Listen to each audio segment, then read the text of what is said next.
आज हम लोग आईएससी क्लास 11 कॉमर्स का चैप्टर नंबर 9 स्टार्ट करने वाला, और ये बहुत इंपॉर्टेंट चैप्टर है, ऐसे भी इन जनरल भी। इस चैप्टर का नाम है फॉर्मेशन ऑफ अ कंपनी।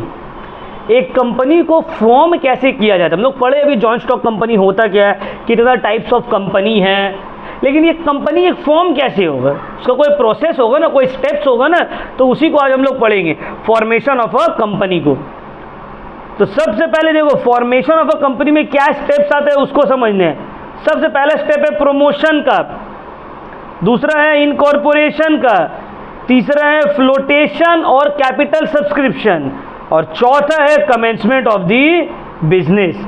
एक प्राइवेट कंपनी जो है वो उसको सिर्फ पहला 2 स्टेप कंप्लीट करना है, प्रमोशन और इनकॉर्पोरेशन, बस। लेकिन अगर एक पब्लिक कंपनी है तो उसको चारों स्टेज को कंप्लीट करना पड़ेगा, तभी वो फॉर्म होगा। समझ में आया? 4 स्टेजेस है, प्रमोशन, इनकॉर्पोरेशन, कैपिटल सब्सक्रिप्शन या फ्लोटेशन और कमेंसमेंट ऑफ बिजनेस। बुक कहाँ? तो बुक लेकर आओ। अगर प्राइवेट कंपनी है तो पहला 2 स्टेप सिर्फ पूरा करना है, और अगर पब्लिक कंपनी है तो उसको चारों स्टेप्स को फुलफिल करना पड़ेगा। तो पहला जो स्टेप है प्रमोशन। ये प्रमोशन का मतलब क्या है? What do you mean by promotion? Promotion, यहां पे प्रमोशन का मतलब वो कोई चीज को प्रमोट करने वाला बात नहीं हो रहा है। The term promotion refers to the sum total of all the activities by which a business enterprise is brought into existence. Promotion का मतलब होता है हर वो एक्टिविटीज जिससे एक बिजनेस एग्जिस्टेंस में आता है, उसको हम लोग बोलते हैं प्रमोशन। कौन परफॉर्म करता है ये सब एक्टिविटीज? प्रोमोटर्स। कंपनी को एग्जिस्टेंस में लाने के लिए जो जो एक्टिविटीज परफॉर्म किया जाता है उसको बोला जाता है प्रमोशन। कौन परफॉर्म करता है ये सबको? प्रोमोटर्स। क्लियर हुआ पॉइंट? समझ में आया? तो स्टेजेस इन प्रमोशन, प्रमोशन का कितना स्टेजेस है? देखो प्रमोशन का 4 स्टेज है। प्रमोशन का 4 स्टेज है। पहला है डिस्कवरिंग ऑफ बिजनेस आइडिया। सबसे पहले तुमको एक बिजनेस आइडिया को डिस्कवर करना पड़ेगा ना। तुम्हारे दिमाग में कोई आइडिया तो आना चाहिए ना। अच्छा हाँ चलो ये काम करेंगे, तो बिजनेस आइडिया आया। दूसरा डिटेल्ड इन्वेस्टिगेशन। अब आइडिया आते साथ तुम काम चालू नहीं करते हो। जैसे कि तुमको लगा ये मोहल्ला में जो है ये शॉप खोलने से चलेगा, तो तुम फट से शॉप खोल नहीं लोगे, तुम थोड़ा इन्वेस्टिगेशन करोगे, क्या सच में ये चलेगा, यहाँ पे चलेगा या नहीं चलेगा। डिटेल इन्वेस्टिगेशन हो गया, उसके बाद तुम करोगे असेंबलिंग। हाँ भाई चलेगा। असेंबलिंग मतलब अब तुम रिसोर्सेज जुगाड़ करना चालू करोगे। समझ में आ रहा बात? कहाँ से पैसा आना है, कहाँ से लेबर लाना है, कहाँ से इक्विपमेंट लाना है, ये सब सोच लिए कहाँ से क्या आएगा। And last is financing of preposition, मतलब पैसा को इन्वेस्ट कर दोगे बिजनेस में। समझ में आया बात? पैसा को लगा दोगे। ये चारों स्टेजेस है, इसको बोलते हैं स्टेजेस इन प्रमोशन। क्लियर हुआ पॉइंट? अब देखो प्रमोशन से ही एक वर्ड आता है प्रोमोटर्स। सर प्रोमोटर्स का क्या मतलब है? प्रोमोटर्स का मतलब होता है वो पर्सन या ऑर्गेनाइजेशन जो कोई बिजनेस को एग्जिस्टेंस में लाने में हेल्प करता है, बिजनेस को बनाने में हेल्प करता है। जैसे कि फॉर एग्जांपल मान लो मेरा ज़मीन है, तो हम किसी को बोलते हैं ना प्रोमोटर को, भाई इसमें घर बना दो। उसी तरह मेरे पास आइडिया है, तो ज़रूरी नहीं है कि हम ही उस आइडिया को यूज़ करके बिज़नेस खड़ा कर पाएंगे, क्योंकि हमको तो पता नहीं है ना बिज़नेस को खड़ा करने में क्या लीगल फॉर्मेलिटीज़ इन्वॉल्व है, कहाँ कौन कौन सा ऑफिस जाना पड़ेगा, कहाँ से लाइसेंस लेना पड़ेगा, 10 तरह का झमेला है। समझ में आ रहा बात? हमको ये सब नहीं पता, तो हम एक प्रोमोटर को पकड़ते हैं जो मेरा बिजनेस को इस्टेब्लिश करने में हेल्प करता है। क्लियर हुआ पॉइंट? अब देखो प्रोमोटर्स एक पर्सन भी हो सकता है, एक ग्रुप भी हो सकता है, एक कंपनी भी हो सकता है। जैसे कि टाटा एक प्रोमोटर कंपनी भी है, बहुत सारा बिजनेस को एग्जिस्टेंस में लाने में हेल्प किया। जब बल्कि गवर्नमेंट के बाद सबसे ज़्यादा बिजनेस को कोई अगर प्रमोट किया है, एग्जिस्टेंस में लाया है, तो वो है टाटा ग्रुप। अब प्रोमोटर्स बहुत सारा टाइप्स का रहता है। एक रहता है प्रोफेशनल प्रोमोटर्स, जिसका काम ही है बिजनेस खड़ा किया, दे दिया, कमीशन लिया, निकल गया। समझ में आया बात? दूसरा आता है एक्सीडेंटल प्रोमोटर्स। एक्सीडेंटल प्रोमोटर्स का मतलब होता है जो एक्सीडेंटली प्रोमोटर बन गया। दिमाग में कोई आइडिया आया, बिजनेस चालू किया, खुद का ही बिजनेस को सेटअप किया, चलाने लग गया। इंडिया में ज़्यादातर एक्सीडेंटल प्रोमोटर्स पाया जाता है, समझ में आ रहा है? फ्लिपकार्ट ये सब के एक्सीडेंटल प्रोमोटर है, किसी से लोग अपना बिजनेस खड़ा थोड़ी करवाया, खुद किया। थर्ड आता है फाइनेंशियल प्रोमोटर्स, वो जो सिर्फ तुमको पैसा से हेल्प करेगा, फाइनेंसिंग में हेल्प करेगा। टेक्निकल प्रोमोटर जो सिर्फ तुमको टेक्निकल सपोर्ट देगा, नो हाउ देगा, कैसे क्या होगा नहीं होगा बता देगा। Clear point. स्पेशलाइज्ड प्रोमोटर या इंस्टीट्यूशन, कुछ एजेंसीज जो तुमको प्रोमोटिंग में हेल्प करता है उसको बोला जाता है स्पेशलाइज्ड इंस्टीट्यूट्स। एंड लास्ट है गवर्नमेंट।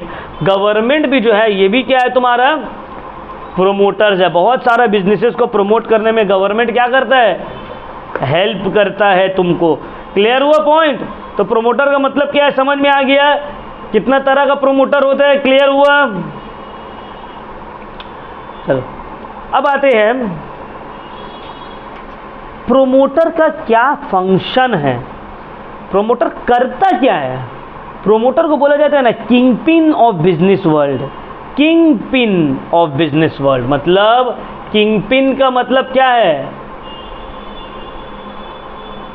किंग मेकर, ठीक है, किंग मेकर एक तरीका का। देखो प्रमोटर क्या करता है,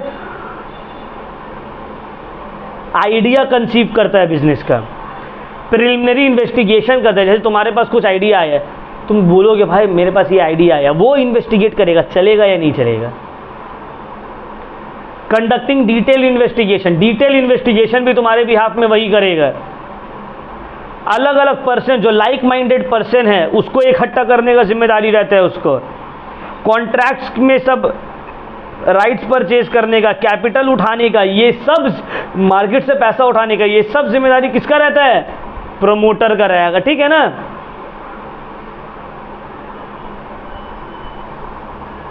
चलो अब आते हैं नेक्स्ट स्टेप, ये तो हो गया प्रमोशन वाला स्टेप। अब आते हैं इनकॉर्पोरेशन वाला स्टेप, ये बहुत इंपॉर्टेंट है। इनकॉर्पोरेशन,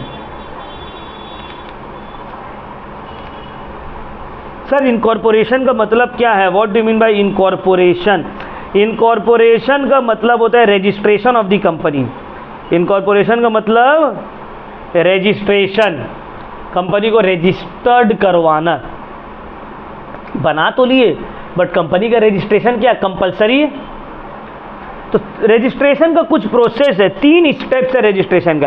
पहला तो है सब डॉक्यूमेंट प्रिपेयर करो, दूसरा जो है फीस पे करो, और तीसरा सर्टिफिकेट ऑब्टेन्ड कर लो इनकॉर्पोरेशन का। तो सबसे पहले क्या होता है, approval of name.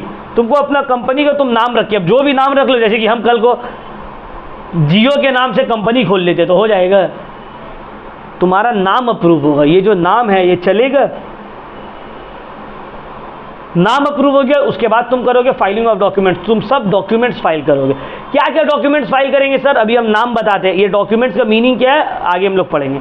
Memorandum of association, articles of association, ये 2 सबसे इंपॉर्टेंट डॉक्यूमेंट है जो तुम फाइल करोगे बाकी अदर डॉक्यूमेंट्स के साथ। फाइलिंग हो गया, उसके बाद तुम फीस पे करोगे, रजिस्ट्रेशन का जो भी फीस है सब तुम पे कर दिए। उसके बाद रजिस्ट्रार ऑफ कंपनी जो है, तुम्हारा रजिस्ट्रेशन के लिए जो तुम अप्लाई किए हो इसको डिटेल में इन्वेस्टिगेट करेगा।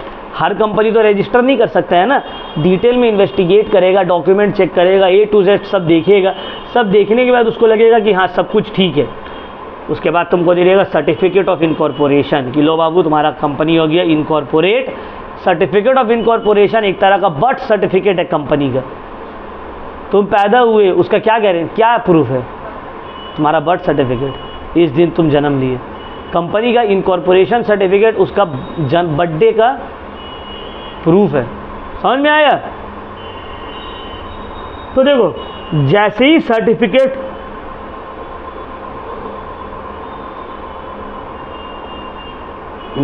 सर्टिफिकेट ऑफ इनकॉर्पोरेशन मिला, वैसे ही एक प्राइवेट कंपनी अपना काम चालू कर सकता है, पब्लिक कंपनी नहीं कर सकता है। पब्लिक कंपनी को सर्टिफिकेट ऑफ इनकॉर्पोरेशन मिलने के बाद certificate of commencement of business का वेट करना पड़ेगा।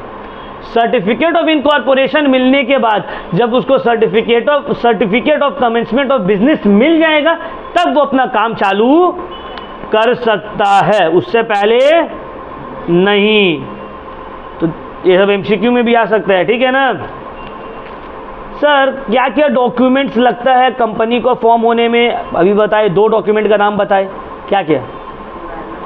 मेमोरेंडम ऑफ एसोसिएशन और आर्टिकल्स ऑफ एसोसिएशन और प्रोस्पेक्टस और statement in leave of prospectus. 2 तो लगेगा, प्लस ये दोनों भी कभी कभार लगता है। अब ये चीज़ है क्या सर? अब इसको हम लोग डिटेल में पढ़ेंगे कि ये होता क्या है, ये है क्या। समझ में आ रहा है बात? क्लियर हुआ?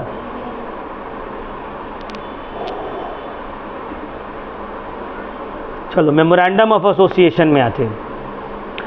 मेमोरेंडम ऑफ एसोसिएशन सबसे इंपॉर्टेंट डॉक्यूमेंट है कंपनी का। आ रहा है ना, बहुत ज़्यादा थोड़ा नज़दीक आ गया। Memorandum of association is the most important document of a company. Sir ये है क्या, होता क्या है इसमें? मेमोरेंडम ऑफ एसोसिएशन जो है defines the objects and powers of a company and the company's relationship with the outside world. Memorandum of Association company और आउटसाइडर्स, कंपनी और कंपनी के बाहर के जो लोग हैं उन लोगों के बीच का रिलेशनशिप डिस्क्राइब करता है, और कंपनी का क्या ऑब्जेक्टिव्स और पावर है इसको डिफाइन करता है। क्या क्या डिफाइन करता है? Objectives and powers of the company, दूसरा companies relationship with the outside world. ये 2 चीज डिफाइन करता है। क्या? Objective and powers of the company and the company relationship with the outside world, ये डिफाइन करता है memorandum of association. Clear point?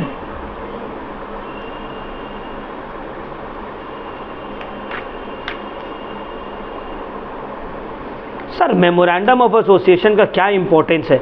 बहुत इंपॉर्टेंस है। मेमोरेंडम ऑफ एसोसिएशन का बहुत इंपॉर्टेंस है। पहला इंपॉर्टेंस, इसी के बेसिस पे कंपनी रजिस्टर्ड होता है। समझ में आ रहा है बात? दूसरा, अगर कंपनी कोई भी ऐसा काम करता है जो उसका मेमोरेंडम ऑफ एसोसिएशन के पावर से बियॉन्ड है तो उस फंक्शन को अल्ट्रा वायर्स डिक्लेयर कर दिया जाएगा। अल्ट्रा वायर्स का मतलब नल एंड वॉइड, कैंसल्ड हो जाएगा। जैसे कि कंपनी का मेमोरेंडम ऑफ एसोसिएशन में लिखा हुआ है कि कंपनी सिर्फ कपड़ा ही बना सकता है। कल को कंपनी मान लो कोल्ड ड्रिंक बनाना चालू कर दिया, अल्ट्रा वायर्स, मतलब ये फंक्शन कैंसल्ड नहीं हो सकता है। क्यों? कंपनी के पावर के बियॉन्ड है। तो कंपनी के पावर के मेमोरेंडम ऑफ एसोसिएशन में जो भी पावर डिफाइन किया गया उसी के लिमिट के अंदर तुमको सब करना है, उसको बियॉन्ड तुम कुछ नहीं कर सकते हो। Clear? Sir memorandum of association में रहता है क्या बाबू? नेम क्लॉज, नाम रहता है। सिचुएशन क्लॉज, कहाँ कंपनी सिचुएटेड है वो रहेगा। ऑब्जेक्ट क्लॉज, किस ऑब्जेक्ट से फॉर्म हुआ है वो रहेगा। लाइबिलिटी क्लॉज, मेंबर्स लोग का क्या लाइबिलिटी है वो रहेगा। कैपिटल क्लॉज, कौन कितना कैपिटल लगाया है ये रहेगा। सब्सक्रिप्शन क्लॉज, मिनिमम सब्सक्रिप्शन के बारे में रहेगा। ठीक है, मिनिमम सब्सक्रिप्शन क्या है इसको हम लोग आगे पढ़ेंगे। तो समझ में आ गया मेमोरेंडम ऑफ एसोसिएशन क्या है। नेक्स्ट हम लोग आते हैं articles of association. Sir articles of association क्या है? What is articles of association? देखो, आर्टिकल्स ऑफ एसोसिएशन का मतलब होता है वो डॉक्यूमेंट जो रूल्स एंड रेगुलेशंस रहता है जिसमें इंटरनल मैनेजमेंट के लिए। Articles of association contains rules and regulations for the internal management of the company. देखो, मेमोरेंडम ऑफ एसोसिएशन में था powers and relationship between the company and the outsiders. Articles of association में है rules and regulations for the internal management of the company. It shows the relationship between the company and the Insiders. समझ में आ रहा? Company और company के अंदर जो लोग हैं इन लोगों के बीच में क्या रिलेशन है, ये कौन दिखाता है? Articles of association. कंपनी और कंपनी के बाहर वाले लोग के बीच में क्या रिलेशन है, ये कौन दिखाता है? Memorandum of association. बाहर वाला मेमोरेंडम ऑफ एसोसिएशन, अंदर वाला ठीक है।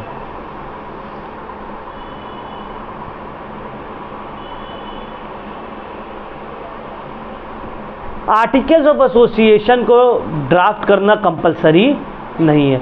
अगर ड्राफ्ट किए हो तो ठीक है, अगर नहीं ड्राफ्ट किए हो तो कंपनीज एक्ट टेबल ए में जो 99 आर्टिकल्स है शेड्यूल 1 में, उसको तुम अडॉप्ट कर सकते हो। मतलब तुम अपने से नहीं बना रहे हो तो जो कंपनीज एक्ट में तुम उसी को अडॉप्ट कर लो। मेमोरेंडम ऑफ एसोसिएशन बनाना कंपलसरी है, ठीक है ना। तो सर क्या क्या रहता है, what are the contents of the articles of association. पहले उसमें रहेगा adoption of preliminary contract, preliminary contract रहेगा, name and value of shares, allotment of shares, transfer of shares, ठीक है, meetings and proceedings, borrowings, accounts, audit, seal of the company, process of appointment, voting rights, ये सब किस में रहेगा, articles of association. मतलब अंदर से जो लेन देन है, अंदर वाला जो मामला है वो सब आर्टिकल्स ऑफ एसोसिएशन में रहेगा।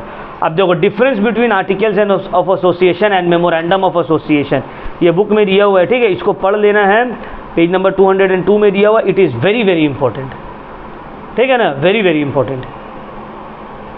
अब आते हैं प्रोस्पेक्टस। प्रोस्पेक्टस क्या है, प्रोस्पेक्टस कार्ड है, इनविटेशन है। जैसे कि फॉर एग्जांपल अब हम शादी कर रहे हैं, फॉर एग्जांपल मान लो, तो कैसे पता चलेगा लोगों को शादी में मेरा आना है, हम इनविटेशन बांटेंगे, लो भाई। तो इनविटेशन क्या है, शादी का कार्ड क्या है, एक तरह का इनविटेशन है कि भाई मेरा शादी है, इस तारीख को है, इतना बजे है, आ जाओगे तुम लोग। उसी तरह कंपनी फॉर्म हुआ, अब कंपनी को इन्वेस्टर चाहिए, पैसा चाहिए, तो पैसा लोगों को कैसे पता चलेगा कि भाई कंपनी को पैसा चाहिए, कंपनी में पैसा लगाना है, प्रोस्पेक्टस। प्रोस्पेक्टस क्या है, इनविटेशन है एक तरह का, जो पब्लिक को इनवाइट कर रहा है कि भाई आप ये XYZ कंपनी के शेयर्स में पैसा को इन्वेस्ट करिए।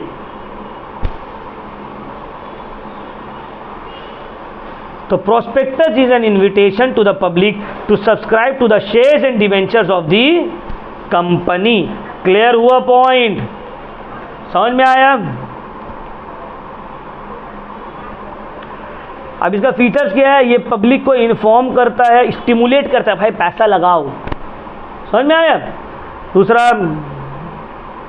ये एक रिकॉर्ड है कि हाँ पैसा उठा है, पैसा मांगा गया है पब्लिक से, ये रिकॉर्ड की तरह काम करता है।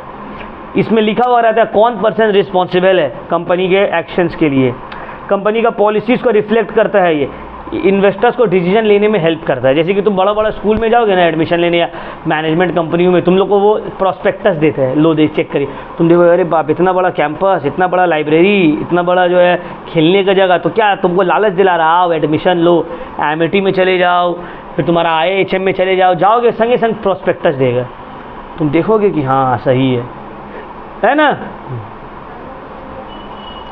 प्रोस्पेक्टस में क्या क्या रहता है सर, पहला रहता है कंपनी का नाम, कंपनी का एड्रेस, कंपनी का कैपिटल स्ट्रक्चर, कंपनी का हिस्ट्री, कंपनी का ऑडिटर्स का नाम, सब कब ख़त्म हुआ है, कब कौन सा डेट में पैसा लिया गया है, कौन सा डेट में लास्ट डेट है अप्लाई करने का, फाइनेंशियल पोजीशन क्या है, एसेट्स एंड लाइबिलिटीज़ क्या है, सब कुछ कंपनी का पैसा फाइनेंशियल पोजीशन से रिलेटेड प्रोस्पेक्टस में रहता है। अब प्रोस्पेक्टस दो तरह का रहता है, एक रहता है शेल्फ प्रोस्पेक्टस, एक रहता है red herring prospectus. Shelf prospectus का क्या मतलब है, SHELF, it is a prospectus in respect of which the securities or class of securities included therein are issued for subscription in one or more issues over a certain period without the issue of further prospectus. Shelf prospectus का मतलब एक बार prospectus issue कर दिए, अब जब जब पैसा लेना होगा इसी प्रोस्पेक्टस के वजह मदद से लेंगे, बार बार इशू नहीं करना पड़ेगा। रेड हायरिंग प्रोस्पेक्टस का मतलब क्या होता है, अभी चाहिए पैसा, प्रोस्पेक्टस इशू किया, पैसा ले लिए, फिर चाहिए होगा, फिर दोबारा इशू करेंगे, समझ में आया बात। तो इस तरह का सेल्फ प्रोस्पेक्टस में मतलब एक बार इशू कर दिया प्रोस्पेक्टस, बता दिए भाई पहला बार पैसा इस तारीख को इतना जनवरी में चाहिए, दूसरा जो है फरवरी में चाहिए, तीसरा जो है अप्रैल में चाहिए, उसके बाद चाहिए जून में। तो एक ही बार प्रोस्पेक्टस इशू किया, अब सब अप्लाई करेगा जनवरी, फरवरी, अप्रैल में। और रेड हायरिंग में जनवरी में चाहिए तो जनवरी के लिए इशू किए, अब मार्च में चाहिए होगा तो दोबारा इशू करेंगे मार्च के लिए, समझ में आया। तो इसको ही बोलते हैं रेड हायरिंग प्रोस्पेक्टस। अब आता है स्टेटमेंट इन, अच्छा प्रोस्पेक्टस प्राइवेट कंपनी इशू नहीं कर सकते हैं। अब private company can not issue prospectus, समझ में आ रहा है, private company can not issue prospectus. Sir अगर प्राइवेट कंपनी प्रोस्पेक्टस इशू नहीं कर सकता है तो फिर देन देख लेते हैं, क्योंकि प्राइवेट कंपनी ना लोगों को अप्लाई पैसा ये करने के लिए इनवाइट ही नहीं कर सकते हैं, लोगों का पैसा लगाने के लिए इनवाइट नहीं कर सकते हैं, ठीक है। अच्छा, statement in leave of prospectus का मतलब है अगर पब्लिक कंपनी चाहे कि हम प्राइवेटली पैसा रेज करें विदाउट पब्लिक को बताए, टाटा चाह रहे हम पैसा तो उठाए लेकिन विदाउट पब्लिक को बताए, पब्लिक को बताए नहीं, तो इस केस में वो लोग statement in leave of prospectus issue करता है। क्या इशू करता है? Statement in leave of prospectus. Prospectus issue नहीं करके statement in leave of prospectus. समझ में आ रहा है? जैसे कि मान लो हमको सिर्फ निकाह करना है मस्जिद में जाके, भीड़ भड़का नहीं चाहिए, तो हम अपना 2-4 दोस्त को सिर्फ बोल दिए कि देख भाई जुम्मा के बाद आ जाना है, बड़ी मस्जिद में निकाह हो रहा है। इसको क्या हो गया? Statement leave of prospectus. फटाना नहीं है हमको, चुप से हमको अपना काम कर लेना है, ठीक है, ठीक है। तो यही है statement in leave of prospectus, बिना पब्लिक को बताए शेयर इशू करना। अब आते हैं मिनिमम सब्सक्रिप्शन। देखो मिनिमम सब्सक्रिप्शन बहुत इंपॉर्टेंट टर्म है। सर मिनिमम सब्सक्रिप्शन का क्या मतलब है? देखो कंपनी जब फॉर्म बना ना, इनकॉर्पोरेट हुआ, उसके बाद कंपनीज एक्ट में बोला गया है आपको एक पर्टिकुलर टाइम पीरियड के अंदर मिनिमम सब्सक्रिप्शन पब्लिक से उठा लेना है, मिनिमम अमाउंट ऑफ कैपिटल आपको पब्लिक से रेज कर लेना है। अगर उस दौरान आप minimum amount of capital public से रेज नहीं कर पाए तो आपका रजिस्ट्रेशन कैंसिल, आप जितना भी पैसा अब तक खर्च किए हैं वो सब आपका डूब जाएगा। अभी क्यों किया गया है? वरना हर टॉम डिक एंड हैरी आके बोलेगा हम अपना कंपनी खोलेंगे। तो अगर आपको यकीन है कि नहीं मेरा कंपनी तगड़ा है, लोग इसमें पैसा लगाएगा, तो आप स्टार्ट करिए, मिनिमम सब्सक्रिप्शन आपका ऑटोमेटिकली फुलफिल हो जाएगा। और अगर आपका जब आइडिया में दम नहीं है, आप फिर भी ज़बरदस्ती किए तो आप डूबे। अब समझिए, अब आप क्लियर हुआ पॉइंट? तो मिनिमम सब्सक्रिप्शन क्या कितना होता है? 90% against issue must be receive. जितना भी आप शेयर इशू कर रहे हैं, जितना का भी आप शेयर इशू कर रहे हैं, उसका 90% पैसा आपको 120 दिन के अंदर मिल जाना चाहिए। मान लो हम 10 लाख का शेयर इशू किए तो 9 लाख रुपया का शेयर्स, 9 लाख रुपये हमको इशू करने का 120 दिन के अंदर मेरे पास आ जाना चाहिए पब्लिक के थ्रू। अगर नहीं आता 120 दिन के अंदर तो 10 दिन के अंदर हमको सबका पैसा जो भी आया, मान लो 6 लाख आया, 6 लाख वापस कर देना है, बोरिया बिस्तर बांधना है और झोला लेके निकल जाना है। जो लगाए सब पैसा डूब गया। क्लियर हुआ मिनिमम सब्सक्रिप्शन का? अब मिनिमम सब्सक्रिप्शन क्लियर हुआ पर मिनिमम सब्सक्रिप्शन का मतलब क्या होता है? अब आते हैं प्रिलिमिनरी एक्सपेंस। प्रिलिमिनरी एक्सपेंस का मतलब होता है कंपनी को रजिस्टर्ड करवाने में जो खर्च होता है उसको बोलते हैं प्रिलिमिनरी एक्सपेंस। लाइसेंस फीस दिए, रजिस्ट्रेशन चार्जेस दिए, प्रिंटिंग का पैसा दिए, प्रोमोटर्स का कमीशन दिए, ये सब तो खर्च करना पड़ेगा ना। पहले तो पैसा लगाना होगा फिर कंपनी होगा। तो जो पैसा लगाते हैं कंपनी को खड़ा करने के लिए उसको बोला जाता है प्रिलिमिनरी। Clear point? कोई भी डाउट? जब हम तुम लोग एकदम इजी नॉर्मल लैंग्वेज में समझाए हैं पूरा कि क्या होता है। ये चैप्टर हम लोग हो गया यहीं पे कंप्लीट, ठीक है। Video pause. कॉमर्स का जो क्वेश्चन